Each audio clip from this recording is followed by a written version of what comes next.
Welcome, everyone. We're genuinely thrilled you decided to join us today because the story we have on the docket is going to take us on a completely unpredictable ride. It really is. It's one of those stories that it spirals in the best way possible. Yeah, exactly. Before we get into the heavy industry mechanics and the cultural debates, I want you to just picture something for a second. Picture a 25-year-old dream, a dream that was cooked up by an 18-year-old kid working an overnight radio DJ shift. It's 3:00 a.m. The station is dead quiet, and between playing tracks, he's obsessively reading a sweeping fantasy. Which is such a specific, lonely kind of setting. It really is. Now, imagine what happens when that late-night, caffeine-fueled, deeply personal teenage dream finally, decades later, collides with the gritty, unforgiving, hyper-expensive reality of Hollywood. Imagine it colliding with a chaotic set full of real-life, highly dangerous bulls, and perhaps most intensely, colliding with the absolute epicenter of our modern culture. That is exactly what we're unpacking. It really is a fascinating collision of completely disparate worlds. To give you the roadmap, our source material for today's deep dive is an extensive transcript of a YouTube interview from John Del Ariz's channel. His guest is Jeremy Boring. Right. And for the context of this discussion, Jeremy Boring is the co-founder of The Daily Wire, and he is stepping into the roles of writer, director, and showrunner for a highly ambitious new fantasy television show called The Pendragon Cycle, The Rise of the Merlin. It's a live-action adaptation of the very beloved book series by... Reading through these notes, it is a truly massive undertaking, both logistically and culturally. So as we wade into this, what is our core mission for this deep dive? Where are we actually going with this material? Our mission today is to explore the profound intersection of raw, unadulterated ambition, the absolute logistical nightmares of practical filmmaking, and the incredibly complex sociology of how different political interact with pop culture. We are going to look closely at the mechanics of bringing a massive fantasy, not just on a screen through cameras and lighting, but within a highly polarized cultural landscape where the mere existence of the project... Now, before we get rolling, I need to pause and lay out some very firm ground rules for you, the listener, because our source material today delves heavily into specific political ideologies, specifically conservative viewpoints on what the source describes as left-wing media dominant. I want to make it crystal clear to you, we aren't taking sides here. Right, absolutely not. Our goal is strictly to unpack the psychology, the business strategies, and the cultural arguments presented in our source material. We are not here to endorse the right-wing perspective on the media, nor are we here to endorse the left-wing perspective. We're treating this entirely as a fascinating case study of cultural mechanics. We're here for the knowledge, the deep analysis, and the underlying lessons about art, business, and... Precise. We are operating as analytical observers. This is a sociological and artistic autopsy of how a very specific project with a very specific ideological back came to be within our current cultural context. Okay, let's unpack this starting with the origin, because every massive, chaotic project has one, and this one feels almost too cinematic to be real. We're going back roughly 25 years. Jeremy Boring is 18 years old. I know you've dug deep into the timeline here. What is the exact genesis of this obsession with the Pendragon Cycle? The genesis is almost remarkably mundane, which is what makes the 25-year arc so compelling. He's 18, he's working this overnight radio DJ, and he's reading Stephen Lawhead's Pendragon Cycle books alongside a friend of his, Christy Morrison. He's literally reading these epic, sprawling fantasy novels during the 3-minute windows when the songs are playing. Just sprinting through pages between station IDs. Yeah, exactly. And you have to consider the psychology of an 18-year-old in that specific environment. You're at that precipice, looking over the cliff of adulthood. These books are hitting him with incredibly heavy, formative themes. What kind of man are you going? What do you actually stand for? How do your internal beliefs take physical shape in the real world outside of your comfortable teenage bubble? It's the perfect crucible for a lifelong obsession, isn't it? I mean, the utter solitude of a 3:00 a.m. shift, the deeply transitional age of 18, and a sweeping narrative about destiny and belief. Yeah. But an obsession doesn't automatically translate into a television show. Yeah. How does he actually take the first step? Because from what I understand of the timeline, his next move was incredibly naive. What's fascinating here is exactly that naivety. A few years later, he packs up and moves to Los Angeles. He's living in a generic apartment in Panorama City. He doesn't know anybody of note. He doesn't know anything about the inner workings of the entertainment biz, the legalities, the financing. All he knows is a burning desire to be. Right. So his strategy, he just sits around his apartment and starts writing screen adaptations of the Pendragon Cycle, completely blindly. Just writing them. He admits in the interview that he didn't have the rights to the book. He didn't even know that optioning the rights was a legal concept that existed. He just figured he would write something brilliant, hand it to some faceless Hollywood executive, and magic would happen. It's hilarious in retrospect, But it also speaks to a really specific kind of professional momentum. It absolutely does. That concept of naive ambition is critical to it, especially if you look at the mechanics in highly gated, aggressively gate-kept industries like Hollywood. Honestly, this applies to any highly competitive field you, our listener, might be navigating right now. Sometimes not knowing the rules, not knowing the impossible odds, is the only psychological mechanism that allows you to survive the initial soul-crushing grind. Because if you actually knew what it took, you'd never start. Exactly. If you understand exactly how many bureaucratic, financial, and legal hurdles stand between you and your goal, the paralysis of analysis, you might never write the first word. In this instance, naivety acts as a necessary protective raw and I couldn't agree more. Ignorance is momentum, but that momentum eventually has to crash into reality. I saw a note in the source material about an analogy Boring uses regarding Steven Spielberg. It sounds like it perfectly encapsulates this exact friction between naive ambition and industry reality. Can you walk us through that? It's one of the most vivid anecdotes in the entire interview. Boring reflects on his 20-year-old self, newly arrived in Hollywood, and he talks about how he was absolutely convinced that if he could just secure 20 minutes in a room with Steven Spielberg, his entire career would... Wow. He genuinely believed that Spielberg could just hand him the secret formula, the exact tools he needed to learn how to make a movie. It's such a universal fantasy, isn't it? The idea that the master at the top of the mountain holds a singular secret key, and if you can just network your way into an audience with them, they'll hand it over and bypass the decade of suffering. But how does Boring deconstruct that fantasy in hindsight?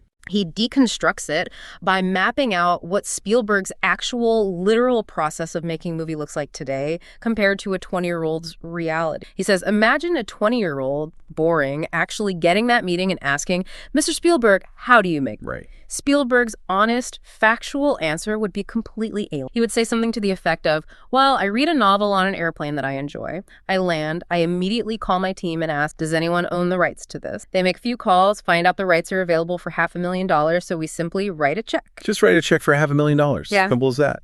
Exactly. Then Spielberg would say, we interview a slate of top-tier writers. Pick one, pay them $1 million for a first draft. 6 months later, if I don't love the draft, I pay a different writer $500,000 to rewrite it. Then I call up Tom Hanks or Tom Cruise, ask if they want the lead. They say yes. Then I go to my billionaire business partners. We architect the foreign financing, push it through our existing first-look deal at a major studio, and boom. 6 months later, we are standing on a set in Kauai making a $100 million movie. That is just a hilariously accurate depiction of top-tier, stratosphere-level Hollywood machinery. But it highlights the absolute fundamental uselessness of that advice to a kid sitting in a Panorama City apartment with a negative bank balance. Exactly. It is structurally useless. Boring realizes now that none of that information helps the kid with $0, zero leverage, and zero contact. So what's the actual takeaway there? The takeaway is that if Boring had clarified and said, no, Mr. Spielberg, how do I make a movie? Spielberg's only real, honest answer could have been, I have no idea. Your situation is almost an impossible problem.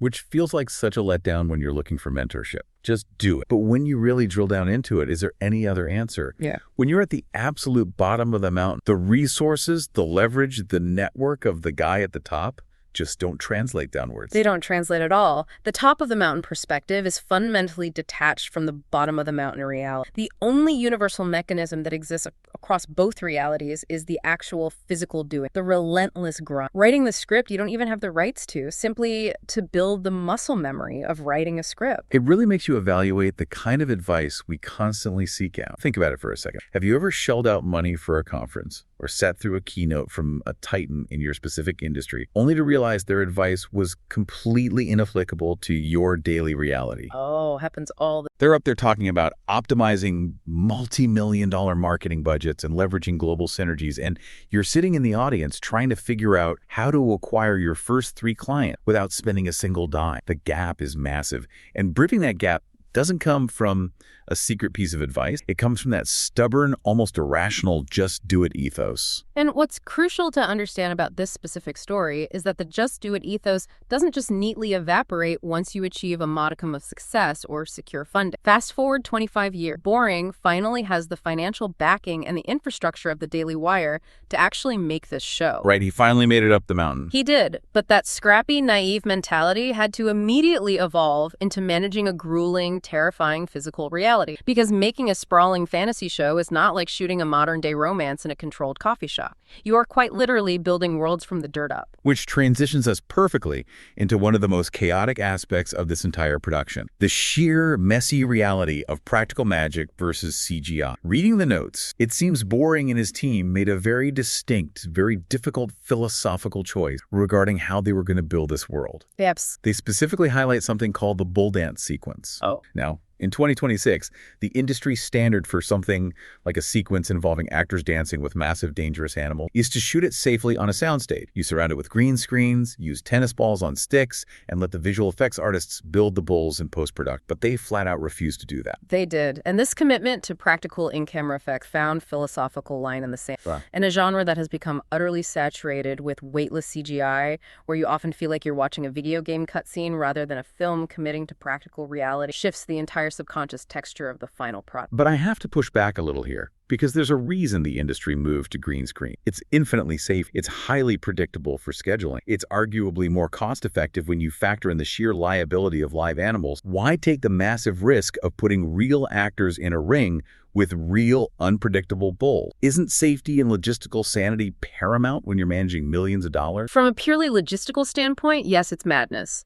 But you have to introduce the character of Dallas Saunier into this equation to understand the rationale. Saunier is a producer on the show, and Boring affectionately describes him as the Kool-Aid Man. The Kool-Aid Man, because he just smashes through brick walls to get things done. Exactly. He is a blunt force of nature. And Sony's commitment to capturing in-camera reality is so intense, so uncompromising, that he literally fired the project's very first director of photography, a highly crucial role, right after a location scout. I read that. And Boring even noted that this DP was a wonderful, talented professional. So what exactly caused the fracture so early in the process? It came down entirely to the bulls. The DP was making a highly rational, standard industry record. He looked at the logistics, the danger, the unpredictability of live animals, and said they shouldn't use real bulls for the sequence. He wanted to do it safely, likely utilizing digital composites. Which makes perfect sense for a DP who wants to keep his crew safe and on schedule. Right. But Dallas Saunier essentially looked at him and said, that is a non-starter. We're only doing this with people who want to go out and do this crazy real thing, even though we have no earthly idea how we're actually going to pull it off. And just like that, fires. It's ruthless, but it also raises such a fascinating tension between the preservation of an artistic vision and the demands of logistical convenience. By firing the DP over this, Saunier and Boring are sending a massive signal to the rest of the crew, aren't they? They're operating on a completely different axis of... They are establishing the DNA of the production cult. They aren't just trying to capture a clean, perfectly lit image. They're trying to capture a palpable author. When you put an actor or a highly trained stunt person in the dirt with a real, breathing, massive animal, you aren't just filming the action. You're filming the reality of it. Yes.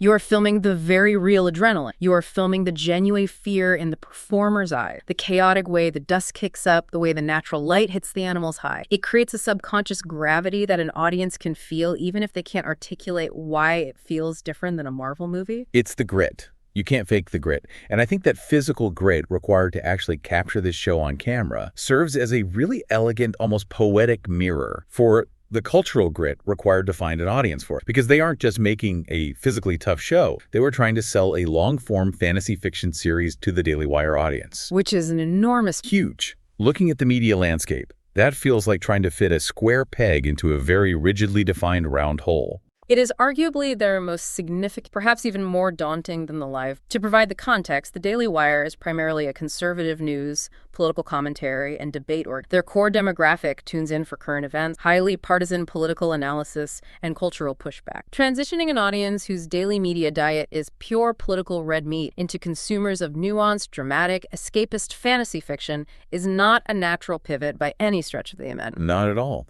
And Boring offers a deeply fascinating, somewhat surprising diagnosis of exactly why this pivot is so incredibly difficult. He claims that modern conservatives have developed what he explicitly calls an autoimmune response to culture. An autoimmune response? Yeah, they actively, instinctively resist it. And his reasoning is that conservatives feel like they have been, in his words, kicked in the teeth by popular culture for the last 40 years. He argues they've become so relentlessly critical of culture and feel so fundamentally alienated by it that the audience is often instantly hostile to art itself, regardless of who makes it, before they even give it a chance.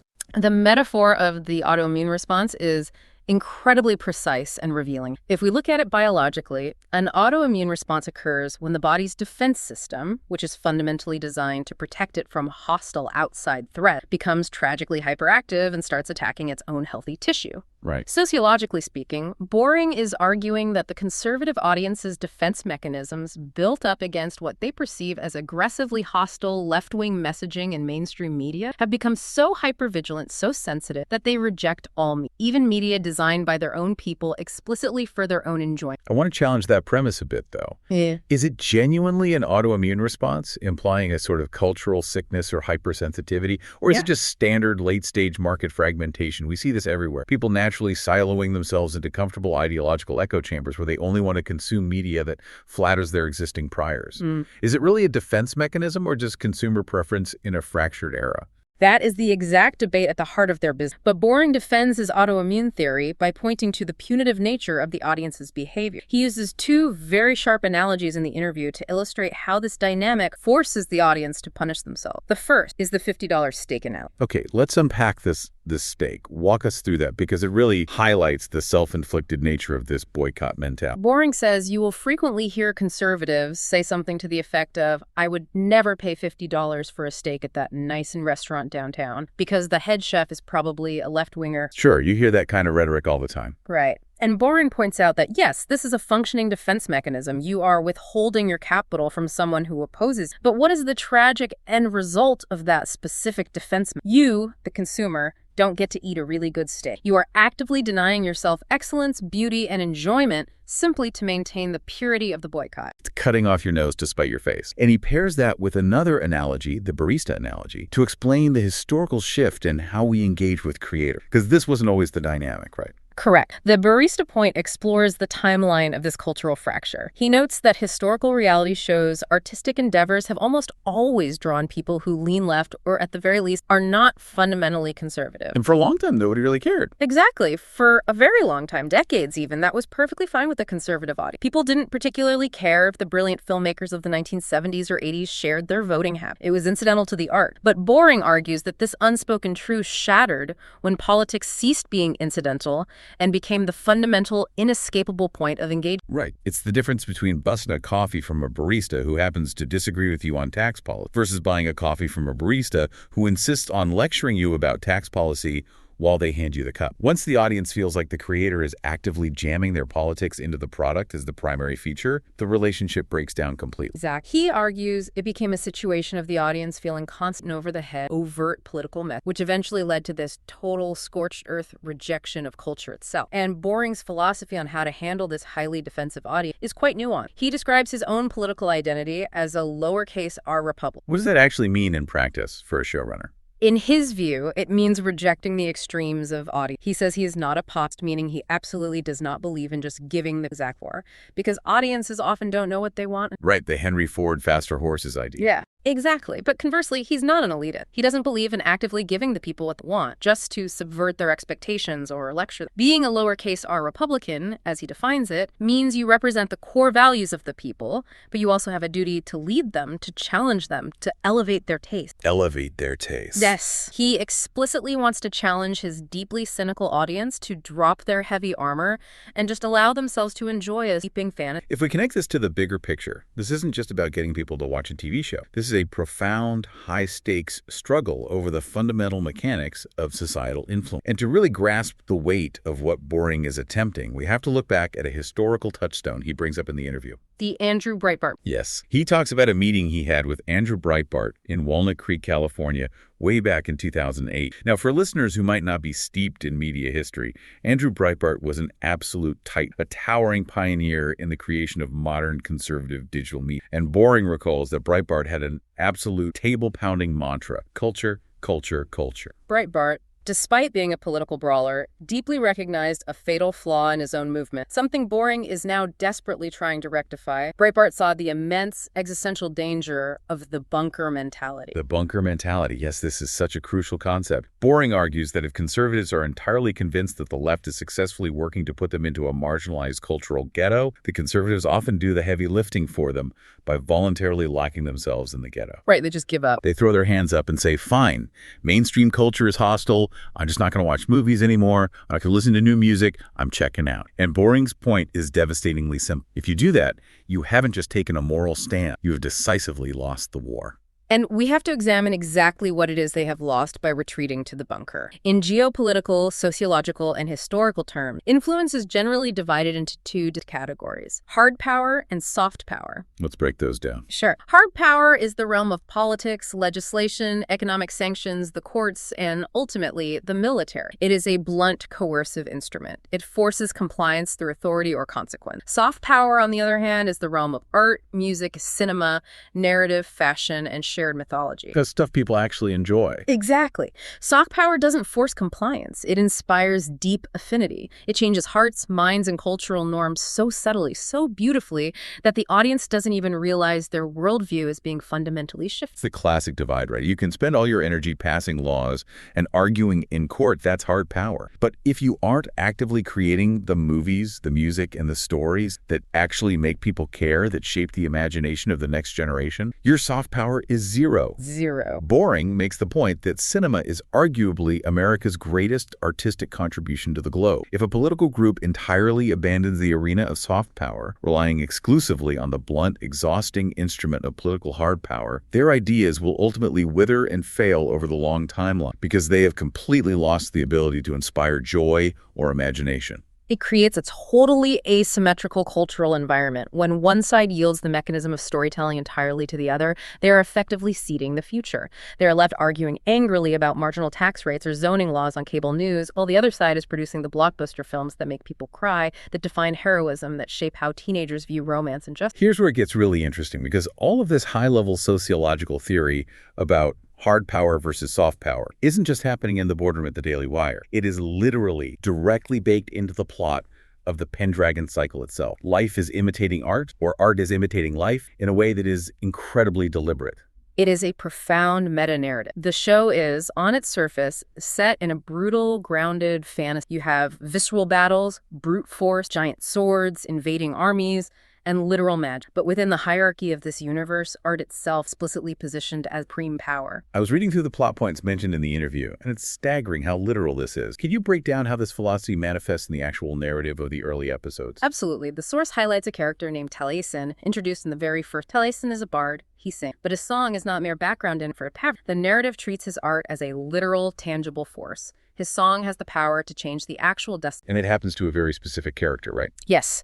In one highly specific, pivotal instance, Taliesin's song literally saves the soul of a character named Pendragon, who is ominously known as the Red Sword. So you have a hardened, brutal warrior, the embodiment of hard power, who is ultimately saved and transformed by a song, the embodiment of soft power. A warrior saved by a song. And the symbolism doesn't stop there. There's also the character of Merlin, who is arguably the centerpiece of the entire mythos. Boring notes that Merlin carries a harp around for the entirety of the season. A harp, not a sword. Right. And the interviewer and Boring heavily hint that this harp isn't just a prop. They are setting up a massive narrative-defining payoff involving that harp in episode 7. It is treated as a weapon of mass salvation. If you step back and look at the architectural structure of what Jeremy Boring here, it's actually quite staggering. You have a conservative media executive who is deeply existentially concerned that his core audience has completely abandoned the vital arena of art in favor of endless, exhausting. So what is his? He makes a show about it. He spends millions of dollars and years of his life to create a sprawling television show about the world-changing power of art, specifically to convince his audience of the world-changing power of art. It is absolute inception. He is literally using the harp to teach them to value the harp. He says it explicitly in the interview. We say in our piece of art that art itself is critical for stirring the hearts of men and bringing salvation. It's a very bold statement to make to that specific audience. It really is. It highlights a really fundamental human truth that gets lost in the culture. Human beings desperately need story. We cannot sustain ourselves purely on debates or logic or crime statistics or outrage. We need sweeping narratives to give us hope, to provide a framework for heroism, and to inspire us to be better. And this intense reliance on the concept of soft power within the narrative deep intrinsically influences every aspect of how they handle character development. It dictates the rules of engagement within their fiction. And this brings us to a highly debated, incredibly sensitive topic in modern pop culture, which the show tackles abhead, the portrayal and mechanics of the warrior woman trope. Oh, this is a massive point of discussion in the interview, and it's where the friction really shows. Boring is extremely open and very blunt about his pushback against certain modern feminist trope that have become ubiquitous in action and fantasy franchises. Right, he has a very specific examples. He does. He expresses a deep, ongoing frustration with the visual trope of the 100-pound woman easily physically overpowering giant, ripped, 250-pound men in hand-to-hand combat. And reading the notes, this wasn't just a theoretical gripe. This exact issue led to a massive fundamental conflict inside their own writers. Conflict in a writer's room is exactly where the thematic rubber meets the... When the ideological goals of the showrunner clash with the instincts of the writers, you see what the show is truly made of. Let's delve into the conflict with a writer named Rose. So I saw this in the source notes, and I want to make sure I understand the dynamic. Rose is one of the key writers on the show, and she also remarkably ended up cast to play one of the central female characters, Karis. Yes. Boring describes Rose as a younger writer, a product of her generation's media diet, who naturally, almost instinctively, gravitated toward writing the female characters as physically dominant frontline fighters. She envisioned scenes of them getting down in the mud, wrestling hand-to-hand with the men, swinging broadswords, and physically defeating hulking Saxon brutes. Which is very standard for modern fantasy. Very standard, and Boring, exercising his absolute authority as the showrunner, vetoed this completely. He drew an incredibly hard, non-negotiable line. He explicitly told her, we're never going to have that. There won't be a single moment where Karis wields a sword and physically defeats a giant brute. And you can easily imagine the intense creative tension that creates in a modern writer's room. Rose's counter-argument, which is completely valid and standard from a 2026 storytelling perspective, was essentially, but we can't write these women as helpless damsels in distress either. We have to give them agency. Exactly, which is a very fair concern. But wait, from a modern storytelling perspective, don't you risk exactly that? If you strip away their ability to win a physical fight in a highly violent world, don't they just become passive victims waiting for the men to save them? That is the trap that Boring is trying to navigate around. He fundamentally agreed with Rose that they could not, under any circumstances, be damsels in distress. He looked back at Lawhead's original text and pointed out that Karis is already written as an incredibly brave, tenacious, highly active character. Right, she dances with bulls. Exactly. This is a woman who literally dances with bulls in the ring. She survives terrifying attacks by Irish raiders. Her courage is never in question. But Boring drew a distinction for Rose, saying, you keep advocating for strong female characters, and I will keep saying yes to strong, but absolutely no to them being physically strong in a way that breaks reality. And Boring is very specific about his pop culture gripes to explain this philosophy, which helps clarify his stance. He says he totally fundamentally rejects the Xena, warrior princess approach to action choreography. He does. He specifically calls out Scarlett Johansson's character, Black Widow, in the Marvel Avengers franchise. He's quick to say she is a fine actress, but he argues the physical reality of the character makes absolutely zero sense. You have a 90-pound woman armed with a 9mm pistol engaging in hand-to-hand combat with intergalactic supervillain who can literally druze the Incredible Hulk. For Boring, it entirely breaks the grounded reality and ruins the stakes. Interestingly, though, there is a very specific nuance to his. He explicitly gives a pass to Buffy the Vampire. He does, which initially sounds contradictory but makes perfect sense when he explains it. He says Buffy is completely fine because the established lore of that universe provides a built-in supernatural justification for her physical dominance. The magical element. Right, she is magically, supernaturally endowed with the strength of a slayer. The universe explains the physics. But his argument is that without a magical explanation, a 100-pound human being simply does not and cannot throw a 250-pound human being through a wooden wall. The physics don't work. So how do they resolve this in the actual production of the Pendragon Cycle? How do they apply this grounded reality to the choreography? They leaned entirely into agility and specific skill sets over brute force. When the character Karis gets into a life-or-death fight with sea wolves, she uses the extreme agility, the situational awareness, and the physical advantages she specifically gained from her years of perilous bull dancing training. She uses her specific experience. Yes, she fights incredibly hard, she is vicious, but ultimately, she cannot just physically overwhelm a gang of massive men through blunt force. Similarly, there is another character, Ganetta, who is renowned as the Great Huntress. She bravely takes up a spear against heavily armed, invading Saxons to defend her home. But the choreography dictates that she cannot physically overpower a dedicated Saxon warrior in a test of strength. If we connect this to the bigger picture of storytelling mechanics, what Boring is doing here is highly intentional. He is removing what you might call a narrative cheat code. In a lot of modern writing, giving a smaller character completely unrealistic physical strength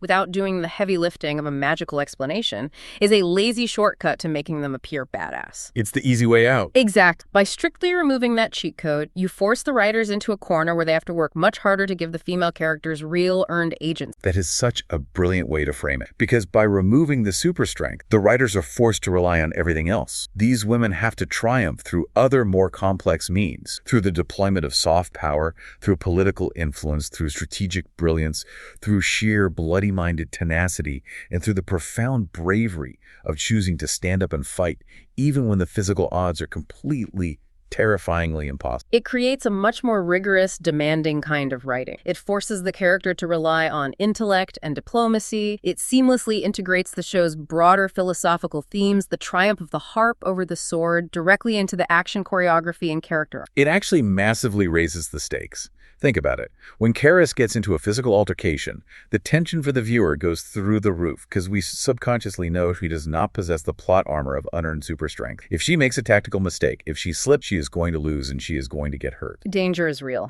Exactly. When these women survive, when they inevitably influence the grand trajectory of the story, is because they are highly complex, fully realized, highly intelligent human beings, not because they are female versions of Superman. They strike this incredibly delicate balance where the women are breathtakingly brave, constantly putting themselves in harm's way because their world is collapsing and it's either fight or die, but they remain entirely bound by the physical, brutal realities of their universe. It is all deeply connected. The physical grit of the bull dancing, the cultural grit of appealing to a defensive audience, the thematic reliance on the harp, the grounded reality of the combat.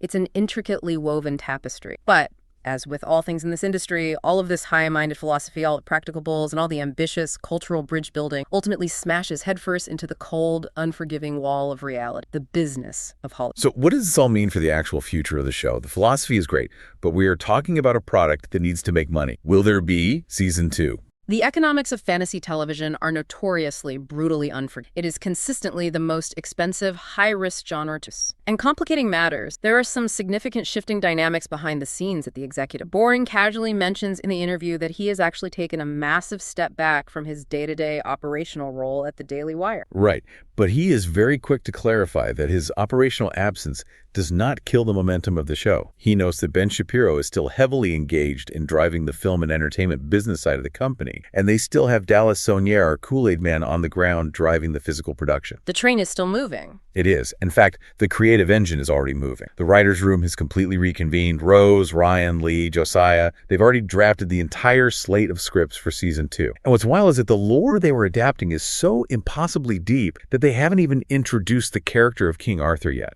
Having brilliant scripts in a drawer is one thing. Securing the millions of dollars to finance their production is entirely another. The raw, unforgiving economics of the modern streaming landscape dictate the survival of a highly niche project. Boring lays out a very clear, highly precarious three-step funnel that is absolutely required to justify greenlighting a second. Let's break down that funnel, because looking at their strategy, it's a masterclass in independent media economics, but it's also a terrifying tightrope. Step 1 is direct subscription. The core Daily Wire audience, the exact people who tune in for political debate, has to pull out their credit card and buy subscriptions specifically to watch the Pendragon Cycle. That is the absolute base. They need their own highly defensive base to actually show up and pay for the art. And if they clear that first hurdle, step 2 is what the entertainment industry calls secondary window. This is crucial, and it's where the strategy gets incredibly aggressive. Secondary windows mean licensing the finished show to a massive mainstream platform like Amazon Prime or Netflix. The Daily Wire gets the first bite of the apple, monetizing their own loyal subscribers, but then they desperately need to sell it to a bigger streamer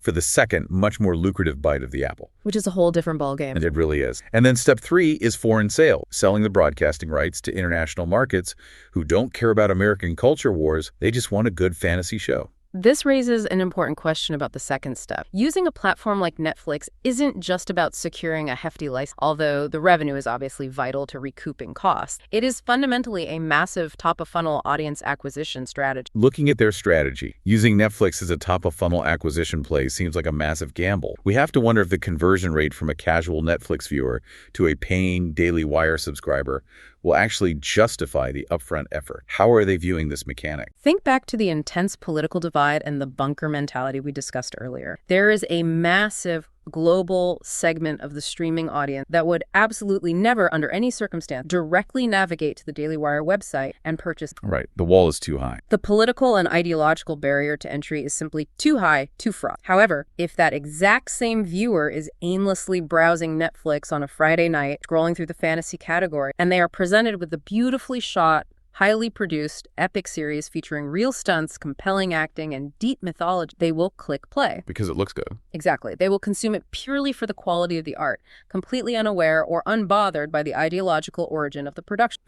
So the art itself, soft power, literally becomes a Trojan horse or a bridge. Precisely. By placing the show on a ubiquitous platform with hundreds of millions of politically neutral or even left-leaning subscribers, they completely bypass the highly sensitive political immune system of the wider culture. They convert viewers through the sheer, undeniable quality of the storytelling. It's the ultimate, highest-stakes deployment of the soft power. It's testing the theory in the real world. Yes. If the art is genuinely good enough, it transcends the rigid tribal boundary. And ideally, for the Daily Wire's long-term business model, a measurable percentage of those casual Netflix viewers become so deeply invested in the lore and the characters that they eventually cross the ideological bridge and subscribe directly to the Daily Wire just to get early access to or behind the content. It all comes roaring back to the heart. The entire business model is predicated on the idea that if the song is beautiful enough, it changes the destiny of the listener. But it is a massive, massive financial and cultural gamble. It's terrifying, really. This is show business, Boring says in the interview,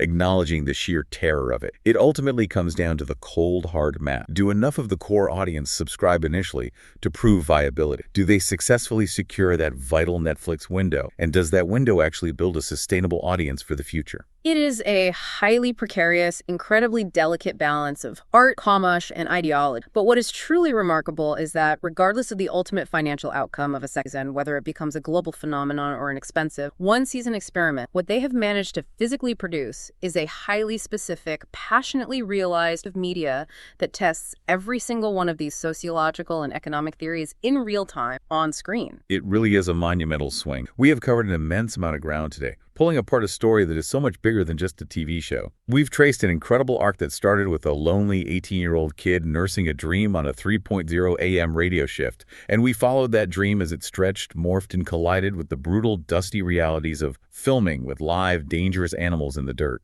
It's a huge journey. We've delved incredibly deep into the cultural divide, the autoimmune response, the bunker mentalities, the $50 stakes that dictate who gets to make and who is even willing to enjoy modern art in a fractured society. We explored the fascinating, highly intentional choice to strictly limit a character's physical power in order to dramatically, rigorously amplify their narrative strength, intellect, and agent. And I think what is most important to emphasize is that regardless of your own background, your specific industry, or your personal politic, this deep dive serves as a profound masterclass in human endeavor. On one level, it is a stark lesson in the sheer irrational required to manifest a highly specific vision over the just do it ethos. Right. But more importantly, it is a deep exploration of the hidden humming engines of pop culture. It reveals quite starkly how stories are never just stories. They are the primary delivery systems for our value, our intense societal anxieties, and our ultimate hopes. It genuinely makes you look at every single piece of media you consume in a completely different, much more analytical light. And as we wrap up our time together today, I want to leave you,